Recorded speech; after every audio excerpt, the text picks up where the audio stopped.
Bonsoir frères et sœurs dans le nom de notre Seigneur Jésus-Christ.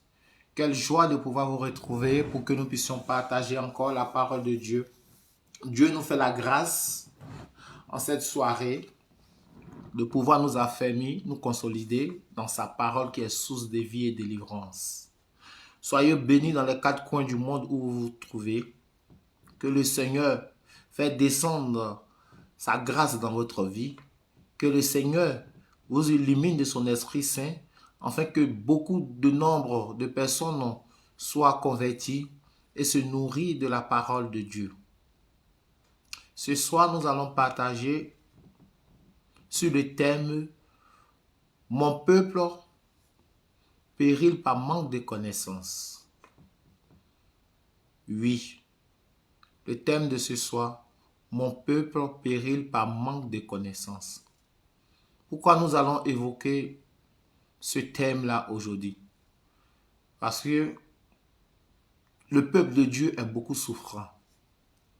Le peuple de Dieu, au fur et à mesure que nous avançons, le peuple de Dieu s'égare plus. Et cela attriste le cœur de Dieu. Nous bénissons le nom du Seigneur parce qu'il déverse toujours les écailles de notre yeux en tant que ses enfants, de toujours proclamer sa parole, de toujours apporter la bonne nouvelle à nos frères et sœurs qui sont en train de s'égarer de plus en plus. Donc nous n'allons pas tarder, nous allons rentrer dans le but du sujet. Nous allons lire Osée 4 à partir du verset 6 et du verset 12. Je lis la parole de Dieu.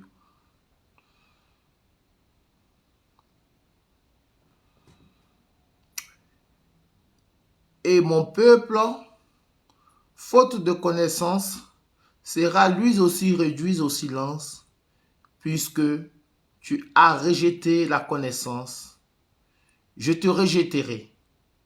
Tu ne seras plus mon prêtre, puisque tu as oublié la loi de ton Dieu. À mon tour, j'oublierai tes fils. Je m'arrête à partir du verset 6. Au fur et à mesure, nous allons développer. Quand Dieu parle dans le verset 6, « Mon peuple périt par manque de connaissance ». Ce que vous devez comprendre, au départ de la mission de Jésus, Jésus nous a enseigné sa parole. C'est pourquoi le premier commandement de la parole biblique, la Bible nous dit que quoi? Tu adoreras le Seigneur ton Dieu de tout ton cœur, de toute ton âme, de tout ton esprit. Donc tu seras uni à Dieu. C'est par cette parole-là qui va te nourrir. C'est cette parole-là qui sera une lampe pour toi. C'est cette parole-là qui sera un guide pour toi. C'est cette parole-là qui t'épargnera de tout ce qui est comme piège de l'ennemi. Voici le premier commandement de Dieu. C'est pourquoi Dieu nous dit, ne marchons pas selon la chair, mais marchons selon l'esprit. Et dans cette parole qui est vie et délivrance, lorsque nous avons des épreuves ou bien nous avons des songes, la parole de Dieu nous dit que éprouvez les esprits pour pouvoir savoir si ça vient de Dieu ou non pas de Dieu. Tout ça fait partie du premier commandement de Dieu. C'est pourquoi la Bible dit, tu adoreras ton Seigneur de tout ton cœur, de toute ton âme, de tout ton esprit. À partir du verset 6, c'est pourquoi Dieu dit, tu as rejeté mes lois, tu as rejeté la loi de Moïse, tu as rejeté mes enseignements. Parce que nous rejetons les enseignements de Dieu et nous prenons ce qui est facile. Nous prenons le chemin qui mène à la perdition. Les chemins nous pensons que c'est une baguette magique dans notre vie. Tu vois, je relis la parole de Dieu pour qu'on puisse mieux se comprendre. Il dit, et mon peuple, faute de connaissance, sera lui aussi réduit au silence. Puisque tu as rejeté ma connaissance, je te rejetterai, tu ne seras plus mon prêtre, Il parle de qui? Des hommes de Dieu. Des hommes de Dieu qui doivent enseigner la parole de Dieu. Des hommes de Dieu qui doivent donner cette parole-là en vérité. Tu n'augmenteras point, tu ne retrancheras point. Quand tu prends la parole de Dieu, lorsque Jésus-Christ d'abord est venu ici, c'était sa première mission, Jésus n'a pas fait des miracles. Jésus n'a pas fait des miracles. Jésus a enseigné. Jésus a édifié. Jésus a apporté de l'espérance dans la parole. Jésus nous a fait comprendre que seule toute personne qui s'accroche à Dieu, Dieu est avec lui. Mais Jésus n'est pas rentré immédiatement dans la guérison, ni opéré des miracles. Jésus a pris le temps de faire une fondation. Donc, fidèle et peuple de Dieu. Le but aujourd'hui en tant que chrétien, enfant de Dieu, là, c'est de s'imprégner de la parole. C'est de vivre la parole. C'est ça d'abord nos premières missions. C'est pourquoi la Bible nous dit, nous adorerons le Seigneur notre Dieu de tous nos cœurs, de tous nos âmes, de tout notre esprit. Ça, c'est le premier point. Mais malheureusement, nous nous sommes éloignés loin de Dieu. Et nous avons dit que nous sommes en Dieu là. Ce que nous avons laissé dans le passé autrefois. Des trucs abominables qu'on faisait dans le charlatanisme. Tout ce qu'on faisait dans le passé, nous avons ramené ça encore dans la maison du Seigneur. C'est pourquoi au verset 12, la Bible dit que quoi? Mon peuple consulte son idole de bois, c'est son bâton qui le renseigne, car un esprit de prostitution les gare. Ils se sont prostitués loin de leur Dieu. Vous voyez? Là, le Seigneur parle de ce qui se passe aujourd'hui dans l'église. C'est-à-dire la doctrine qu'on avait abandonnée avant, les eaux que nos parents adoraient, le maraboutage qu'on faisait avant, pour qu'on puisse consulter dans notre vie là. Nous avons ramené ça encore dans l'église. Nous avons amené ça dans l'église. Or que la fondation de l'enseignement de Dieu n'est pas basée sur les miracles. Et aujourd'hui, le peuple de Dieu s'égare. Beaucoup de nombres sont appelés, mais peu sont élus parce qu'ils ne s'affermissent pas dans la parole de Dieu. Ils sont là, ils pensent que lorsqu'ils ont des problèmes, ce sont des miracles qui vont changer leur vie. Mon frère, déverse les écailles qui sont dans tes yeux. Arrête d'être esclave du charlatanisme. Arrête d'être esclave du maraboutisme. Parce qu'il y a des gens aujourd'hui, quand ils vont à l'église, s'il n'y a pas de miracle là, c'est comme l'église n'a pas marché pour eux. S'ils n'ont pas prophétisé sur leur vie là, c'est comme ils n'ont rien fait dans leur vie. C'est-à-dire que ils sont tristes. Hein? Revenons un peu en arrière dans la mission de Jésus. Lorsque Jésus fonda il a dit fonda. Lorsque Jésus créa son ministère, Jésus a donné l'enseignement de la parole. Jésus a posé une fondation solide. Parce que seul par la parole, nous pouvons tout faire. Seul par la parole, nous pouvons éprouver les esprits. Mais de nos jours aujourd'hui, tout le monde court dans des églises de gauche à droite. Oh, tel prophète fait des miracles. Tel prophète fait ceci. Tel prophète fait ceci, cela. Mon frère, que tu aies des miracles sur ta vie, tu vas mourir. Les miracles ne vont pas changer ta vie. Jésus a fait des miracles pour que nous soyons édifiés, pour que nous puissions vivre dans l'espérance. Voilà pourquoi Jésus a fait des miracles pour nous affermir dans la foi qu'il y a un Dieu bel et bien vivant, qui est le maître de tout l'univers entier. C'est pourquoi Jésus-Christ a fait des miracles. C'est pourquoi il a dit dans la Bible, si vous ne croyez pas en moi, croyez plutôt à l'œuvre de mon Père. Voilà pourquoi Jésus a fait des miracles. C'est pourquoi Jésus a fait des miracles. Arrêtons d'être esclaves du maraboutisme. Parce que c'est là, c'est ce que le verset 12 nous dit que quoi ici? Nous avons consulté les bois. Et ces bois-là, ce sont des esprits qui nous enseignent. Au verset 12, je vais relire pour qu'on comprenne. Il dit que quoi? Mon peuple consulte son idole de bois. C'est son bâton qui le renseigne. Vous voyez? C'est-à-dire que nous partons consulter dans les trucs occultistes. Et là-bas, là, c'est les incarnations, là, les sacrifices que nous faisons là, la magie que nous faisons là. C'est ça qui nous parle. Et c'est cette même magie-là que nous avons emmenée dans la maison du Seigneur, mais nous avons transformé en mettant le nom de Dieu au devant de ça. Frères et sœurs, ouvrez vos yeux. Scrutez la Sainte Écriture. Demeurez dans la prière. On n'a pas dit lorsqu'on vient en Dieu net là. C'est la délivrance totale. Tout ça sont des options dans notre vie. Dieu même va se charger de nous guérir. Si nous sommes malades, Dieu s'occupera de ça. Aujourd'hui, vous vous faites bénir par de nombre de prophètes de gauche à droite qui vous ruinent la vie. Mais vous continuez toujours dans ça. C'est pourquoi la Bible dit, mon peuple périt par manque de connaissances. Parce que durant des décennies, tu cours derrière les miracles. Qu'est-ce que tu as obtenu dans ta vie?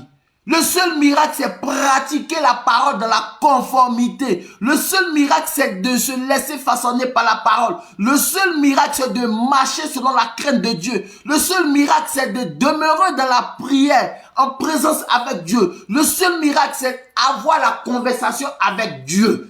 Voici le miracle qui est agréable à Dieu. Le reste, ce sont des options. Mais quand vous courez derrière ces prophètes, prophète tant, prophète ceci, prophète cela, tous ces miracles-là, ça apporte quoi dans votre vie? Ça n'apporte rien, ça apporte plutôt des blocages, ça apporte plutôt des malédictions, parce que vous ne savez ni d'Ève ni d'Adam, où toutes ces prophéties-là, d'où elles viennent, où ces personnes-là sont quittées, ils vous imposent les mains, et puis votre vie encore noircisse. La parole de Dieu est claire.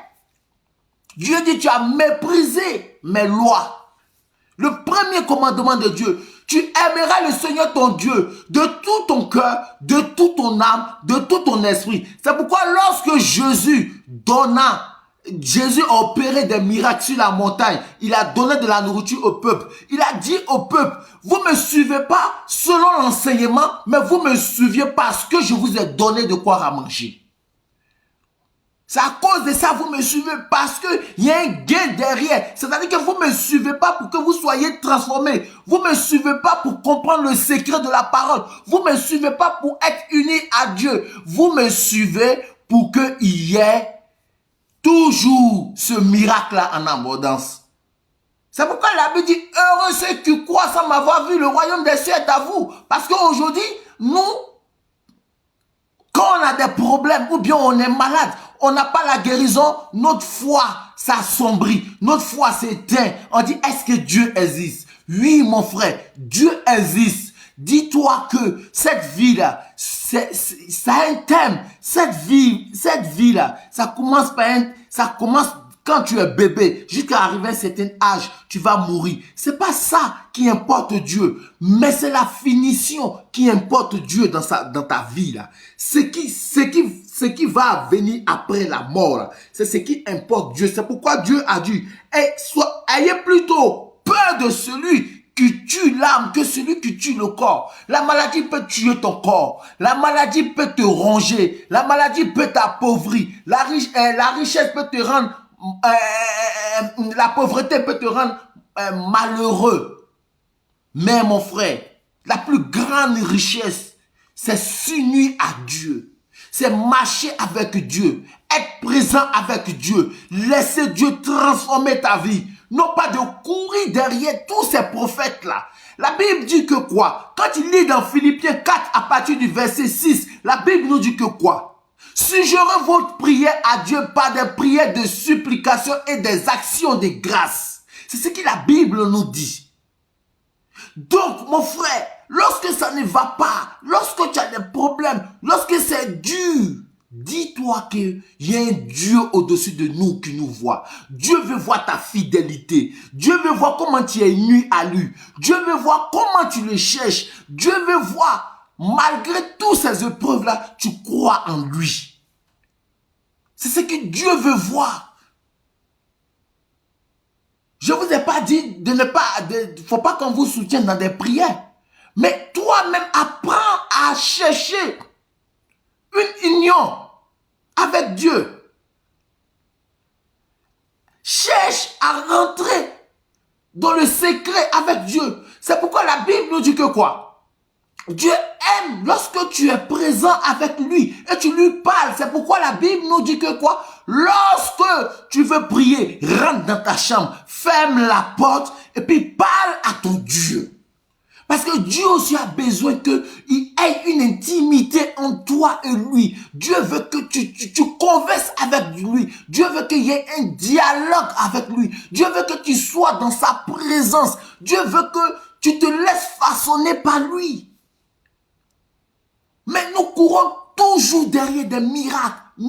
Durant des années, tu cours derrière des miracles. Mais qu'est-ce qui a changé dans ta vie, mon frère? Déverse les écailles de tes yeux. Arrête d'être esclave du miracle. Ce n'est pas les miracles qui vont te donner le salut. Les miracles, là, elles passeront. Les miracles passeront. La richesse passera. Seule la parole de Dieu régnera d'éternité en éternité. Et la Bible dit cela. Donc la seule manière d'être heureux, c'est de s'unir à la parole de Dieu qui est esprit, vie et vérité. Donc tu marches avec cette parole dans la crainte de Dieu. Tu te laisses transformer et tu laisses l'Esprit Saint faire de toi ce qu'il veut. Tu te soumets à la parole de Dieu. Voici ta délivrance que tu as vue. Voici ton miracle qui s'est opéré dans ta vie. Voici tout un changement du bien-être dans ta vie. Chaque jour, papa, il faut prier pour moi. Mais la seule manière d'être délivré, abandonne ton péché. La seule manière d'être délivré, laisse ce que tu fais dans le noir, dans le charlatanisme là. Laisse ça d'abord. Parce que c'est vous-même, c'est nous-mêmes qui encourageons ces pasteurs-là à aller prendre des médicaments de gauche à droite. Et ils ramènent ça dans la maison du Seigneur. Et vous êtes là, vous dites que c'est un prophète de Dieu. Regardez, je crois bien c'est 2 Colossiens à partir de chapitre 8. La Bible nous dit que quoi? Nous prêchons la parole selon nos raisonnements. Nous ne prêchons pas la parole selon l'Esprit de Dieu. Donc les gens viennent vous embobiner en vous disant que, oh, lui c'est un prophète de Dieu. Et la Bible a été claire dessus. La Bible dit, il viendra le dernier temps où il y aura beaucoup de prophètes. Il viendra à la fin des temps où beaucoup de miracles seront opérés. Et c'est ce qui est en train de se passer. La seule prophétie qui est authentique, c'est la parole de Dieu. S'accrocher à la parole de Dieu. Dieu seul se chargera d'opérer des miracles dans ta vie. Toi qui m'écoutes, déverse les écailles de tes yeux. Toi qui m'attends, ne sois pas sourd d'oreille. Cherche à changer ta vie. Toi qui m'attends, demande au Seigneur dans le secret. Si tu as le vice de courir derrière les prophètes, les pasteurs, chaque jour en cherchant des miracles, chaque dimanche, tu veux que Dieu te localise. Abandonne ce système de prière-là. Abandonne cette manière-là. Abandonne ça. Parce que tu peux faire 10 ans, 15 ans, tu seras toujours au même point de départ. Dieu veut celui qui marche dans la conformité de sa parole. Dieu veut celui qui a la crainte de son nom en s'unissant en lui dans la parole, dans les actes et dans les actions. Dieu n'a pas besoin de celui qui veut toujours qu'on lui fasse des prodiges de miracles. Quand on lui dit que non, j'ai vu ta maman dans un bois sacré, elle veut te manger, Dieu ne désunit pas, Dieu unit plutôt. Arrêtez, lisez la Bible. Lisez la Bible, frères et sœurs. Prenez la parole de Dieu comme une épée de combat. Prenez la parole de Dieu comme un armure de couverture. Prenez la parole de Dieu comme l'eau qui abreuve votre âme et votre esprit. Prenez la parole de Dieu, lisez-la. C'est elle qui va vous aider pour que vos yeux s'ouvrent. Prenez la parole de Dieu, pratiquez-la dans l'authenticité. Prenez la parole de Dieu, lavez-vous avec cette parole. Prenez la parole de Dieu, qu'elle soit une incidentelle, un chemin pour vous. Prenez la parole de Dieu, aspirez cette parole de Dieu dans tout ce que vous faites. Arrêtez. Arrêtez que les gens vous racontent des beaux ratins. Arrêtez que les gens vous aveuglent. Arrêtez que les gens vous obscurcissent dans les ténèbres. En croyant être sur la bonne voie et vous vous égarez. C'est ce que la parole de Dieu nous dit dans Osée. Vous consultez les bois qui vous enseigne et vous vous égarez loin de Dieu. C'est ce que la parole de Dieu nous dit aujourd'hui dans Osée. C'est pourquoi il dit, mon peuple a péri par manque de connaissances. Parce que nous ne nous nourrissons pas avec la parole de Dieu. Nous ne nous imprégnons pas avec la parole de Dieu. Nous ne invoquons pas le Saint-Esprit de nous ouvrir les oreilles de notre cœur et notre intelligence de pouvoir connaître le bien et le mal. Nous suivons des gens comme des brebis égarées. Pourtant, nous sommes censés être appelés les enfants de Dieu. Si nous avons abandonné l'ancien vêtement, pourquoi encore dans ce que nous avons vomi, qui revient à l'église encore, nous courons derrière ça, frère? N'endurcissez pas votre cœur. Je ne suis pas là pour juger qui que ce soit. Mais je suis là pour déverser les écailles des yeux des personnes. Parce que moi-même, j'ai compris le secret. Et c'est ce secret-là que je suis en train de partager avec vous. La manière de trouver la joie, la paix, le résultat dans tous ces projets, dans ces activités, c'est s'unir à la parole de Dieu. Et laisser Dieu te transformer. Laisser Dieu t'emmener là où il doit t'emmener. Ne pas faire de bras de fer avec Dieu. C'est ça la délivrance. C'est ça le miracle. C'est ça la guérison. Rien ne t'arrive dans ta vie si ce n'est pas la volonté de Dieu. Si vraiment tu es un enfant qui est uni à Christ. Si tu es un enfant qui est uni à Christ. Il n'y a pas quelque chose qui t'arrive si Dieu n'a pas décrété cela. Comprenez aussi quelque chose. Il arrive des fois que tu dois passer dans la fournaise pour que tu puisses être rempli de connaissances dans la crainte de Dieu pour être élevé. Ce n'est pas toutes les épreuves qui viennent du diable. Ce n'est pas toutes les épreuves qui sont des malédictions. Lisez la Bible. La seule délivrance que je peux vous parler de ça aujourd'hui, c'est la parole de Dieu. Le miracle qui peut se manifester dans votre vie, c'est la parole de Dieu. Le miracle qui peut opérer des prodiges, c'est la parole de Dieu. En dehors de cette parole-là, il n'y a pas autre miracle. Le reste, là, ce sont des options. Rien n'est impossible à Dieu. Dieu même peut te localiser chez toi à la maison et puis te guérir. Dieu peut restaurer ton âme. Dieu peut renouveler tout ce qui est mort en toi lorsque tu es uni à lui dans la prière. C'est ça, mes frères. Arrêtez de vous égarer par manque de connaissances. Arrêtez de vous égarer par la paresse en ne pas scrutant les Écritures. Frères, les derniers temps sont mauvais. Et Dieu nous avait déjà prévenu cela. Rien en dehors qui se passe, qui n'est pas écrit dans la Sainte Bible. Rien de ce monde qui se passe et que la Bible n'a pas prédit cela. Parce que nous ne lisons pas la Bible. Parce que nous ne nous nourrissons pas de la Bible. Parce que nous ne nous abreuvons pas de cette parole qui est source de vie. Parce que nous ne sommes pas enracinés dans la parole de Dieu. Et des gens viennent vous embobiner par des trucs de religion. Telle religion n'est pas bon. Ici n'est pas bon. Viens, on va faire des miracles dans ta vie. Ta vie va changer. Tu pries tant. C'est pas bon. Tout ça, ce sont les manipulations des hommes. Unissez-vous à Dieu. Unissez-vous à Dieu. Ayez une relation étroite avec Dieu. Voici le plus grand miracle. Le plus grand miracle, c'est ça. Ni la religion ne peut te donner la délivrance, ni la religion ne peut te sauver. C'est ta relation avec Dieu. Arrête, mon frère, de t'égarer par manque de connaissances. Arrête de t'égarer avec des raisonnements, soi-disant je suis intellectuel. Tout ça, ça t'éloigne loin de Dieu. Arrête d'avoir des préjugés sur d'autres religions. Cherche ta relation avec Dieu, c'est ce qui importe. C'était le premier commandement de Dieu. Tu adoreras le Seigneur ton Dieu de tout ton cœur, de toute ton âme, de tout ton esprit. Ça, c'est ça le premier commandement de Dieu. Si tu as compris cela, tu as reçu ta délivrance. Parce que lui qui adore le Seigneur son Dieu de tout son cœur, de toute son âme, de tout son esprit, Il est uni dans la parole de Dieu. Il ne jalouse pas, il n'est pas en colère. La colère n'a pas la place dans sa vie. L'hypocrisie et la haine ne vivent pas dans sa vie. C'est tout ça qui crée des maladies et puis vous courez derrière des délivrances. C'est tout ça qui crée.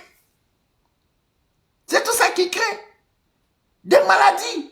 Et puis à chaque fois, vous courez derrière des hommes de Dieu. Deux fois même, ils sont obligés d'aller prendre des médicaments de gauche à droite. Vous avez déjà vu que dans une maison du Seigneur, les gens prophétisent toujours qu'ils ont vu la mort, ils ont vu la mort, ils ont vu la mort, ils ont vu la mort, ils ont vu ceci, ils ont vu cela. Il n'y a jamais une élévation.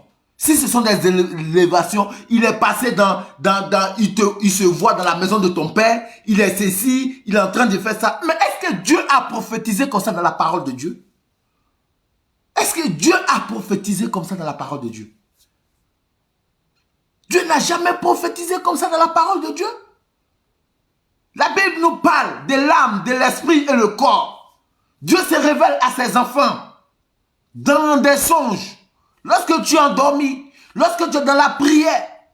Voici comment Dieu vient te parler. C'est pourquoi la parole de Dieu dit que je connais mes brebis. Elles sont ceux qui attendent ma voix et me suivent. Parce que nous ne prenons pas le temps de lire la parole de Dieu. Dieu nous parle à travers les Écritures. Dieu se réside dans notre cœur. Dieu nous parle à la douceur et dans la simplicité des choses. Mais vous voulez que les gens prophétisent toujours sur votre vie. Mais ils vont vous prophétiser des mensonges. Combien de foyers qui ont été détruits? Combien de familles qui ont été divisées? Si le Seigneur Dieu nous dit, priez sans cesse pour vos ennemis, ceux qui vous haïssent, méprisent, priez pour eux. Et on vous dit à l'église qu'il y a telle personne qui est en train de vous manger. Éloignez-vous de lui. Bon, il y a une contradiction dans la parole de Dieu. Mais parce que nous ne lisons pas, c'est pas possible que tu es uni en Christ et puis quelqu'un va te manger. C'est pas possible que toi tu vis la fermeté de ta foi et puis un sorcier va te manger. C'est que Dieu n'existe pas. C'est que Dieu n'existe pas. C'est que Dieu n'existe pas. Toi tu es uni en Christ. Et puis le sorcier te mange. C'est que tu n'es pas en relation avec Dieu. C'est qu'il y a une faille dans ce que tu fais. Il y a une faille. Tu ne dis pas la vérité. Tu es apprécié par des gens. Tu es apprécié par des gens. Vaut mieux être apprécié par Dieu que être apprécié par des dieux. Moi, ce sont des choses que j'ai expérimentées. Moi, le sorcier est venu me demander pardon. Le sorcier m'a demandé pardon. Ça dépend de ta relation avec Dieu. Tu ne peux pas être en Dieu et puis tu dis que tu as des attaques, des attaques. Tu as quelle attaque? C'est qu'il y a quelque chose qui manque dans ta vie. J'ai prophétisé si tu as vu telle personne. Mon peuple périt par manque de connaissances.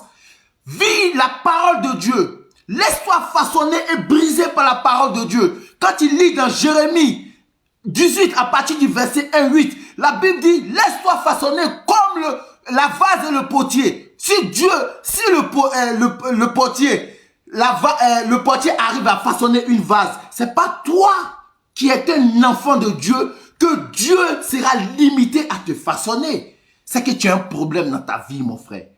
Toute chose de ce monde-là passera. La gloire passera. Le matériel passera. Mais la parole de Dieu régnera d'éternité en éternité. Ta seule délivrance, c'est de vivre la parole de Dieu dans sa conformité.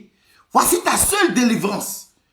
Lui qui te dit, viens mon frère. Et la Bible unit, la Bible ne désunit pas. Lui qui te dit qu'il a vu la sorcellerie. Non, ils sont en train de te manger. Mon frère, fuis-les. Fuis-le. Moi je te le dis, il faut le fuir. Parce que la Bible unit. La Bible dit, prie plutôt pour celui qui t'attaque. Moi j'ai prié pour des gens. J'ai prié pour des sorciers. Ces sorciers même sont venus me demander pardon. Ces sorciers même m'ont dit, je ne sais pas quel Dieu tu adores. Le Dieu que tu adores là. Nous tous nous allons à l'église, mais nous tous nous ne sommes pas appelés enfants de Dieu. Nous tous nous ne sommes pas appelés enfants de Dieu. Parce que ça dépend de quelle relation tu as avec Dieu. Nous tous ne sommes pas appelés enfants de Dieu. Aujourd'hui, je préfère vous dire la vérité que de laisser des gens vous amadouer, de laisser des gens vous appauvrir. le délaissez de Dieu, vous égarez de Dieu. La parole de Dieu dit son premier commandement, c'est de marcher avec lui dans la conformité de la parole. Vive la parole de Dieu. C'est ce que Dieu nous demande. C'est pourquoi la Bible dit, le premier commandement, tu adoreras le Seigneur ton Dieu de toute ton âme, de tout ton esprit et de tout ton cœur. Jésus, quand il fondait son ministère, Jésus n'a pas fait des miracles immédiatement. Jésus a parlé de la parole de Dieu. Voici ce que Jésus a fait. Il a parlé de la parole de Dieu. Jésus a posé une fondation. C'est ça.